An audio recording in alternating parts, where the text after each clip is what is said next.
Hello everyone, welcome to Anita channel. ఈరోజు నేను మీకు చూపిస్తున్నాను పచ్చి పప్పాయ హల్వా. ముందుగా ఒక పచ్చి పప్పాయని తీసుకోండి, దానిపైన ఉన్న పొట్టుని తీసేసుకోండి. పొట్టు తీసేసిన పప్పాయని చిన్న చిన్న ముక్కలుగా చేసుకోండి. చూడండి, నేను తీసుకున్న పప్పాయ కాస్త పండింది లోపల. మీరు మొత్తం కచ్చిగా ఉన్న పప్పాయని తీసుకోండి, లేదా ఇలాగున్నా పర్లేదు. ఇప్పుడు గింజలు ఉన్న భాగంలో కాస్త తెల్లగా ఉంటుంది, దాన్ని తీసేసేయండి. ఇప్పుడు ఇలాంటి ప్లేట్లో పెట్టి పప్పాయని తురుముకోండి. చూడండి, చేస్తున్నట్టుగా ఇలా అవుతుంది. మొత్తం పప్పాయని తురుముకోండి. చూడండి, నాది కాస్త పండింది కాబట్టి కొంచెం ఆరెంజ్ కలర్లో వచ్చింది. ఇప్పుడు స్టవ్ పైన బాండి పెట్టి అందులో నెయ్యి వేయండి. ఒక 5 టేబుల్స్ దాకా వేయండి నెయ్యి. దాంట్లో కొన్ని డ్రై ఫ్రూట్స్ వేసి లో ఫ్లేమ్ మీద కాస్త రంగు మారే వరకు వేయించండి.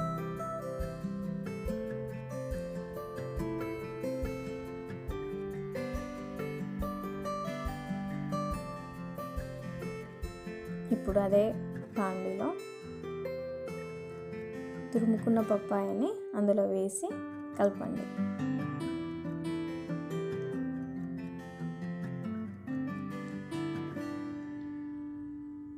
ఈ మిశ్రమాన్ని మొత్తం లో ఫ్లేమ్ మీదనే కలపండి. సుమారుగా ఒక 1/2 అవర్ వరకు లో ఫ్లేమ్ మీదనే చేయాలి, హై ఫ్లేమ్ మీద పెట్టకండి.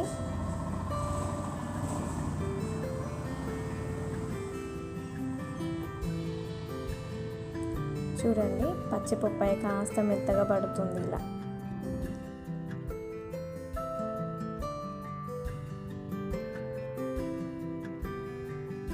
కాస్త మెత్తగా అయ్యాక అందులో ఉన్న చెమ్మ మొత్తం వెళ్ళాక ఇంకాస్త నెయ్యి వేసి కలపండి.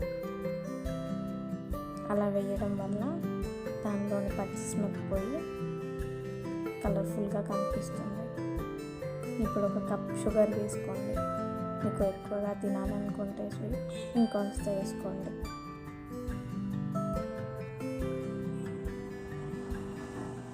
చక్కెర కరిగి అది ఉడకడం మొదలవుతుంది.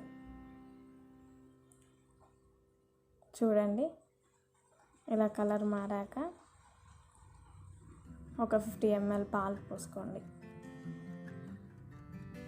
చూడండి, ఈ హల్వా చేసేటప్పుడు మీరు మూత పెట్టకూడదు. మొత్తం లో ఫ్లేమ్ మీద మూత పెట్టకుండానే ఫ్రై చేయండి. పాలు పోసాక మగ్గుతూ ఉంటుంది.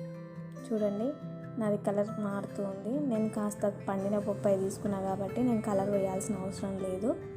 మీరు మొత్తం పచ్చి పప్పాయ తీసుకుంటే కాస్త రెడ్ కలర్ కానీ ఎల్లో కలర్ కానీ వేసుకోండి. చివరికి కాస్త ఇలాచీ పౌడర్ వేయండి, కలుపుకోండి. రెడీ, యమ్మీ యమ్మీ రా పప్పాయ హల్వా రెడీ. మరిన్ని వీడియోస్ కోసం నా ఛానల్ని సబ్స్క్రైబ్ చేయండి. Thank you for watching this video.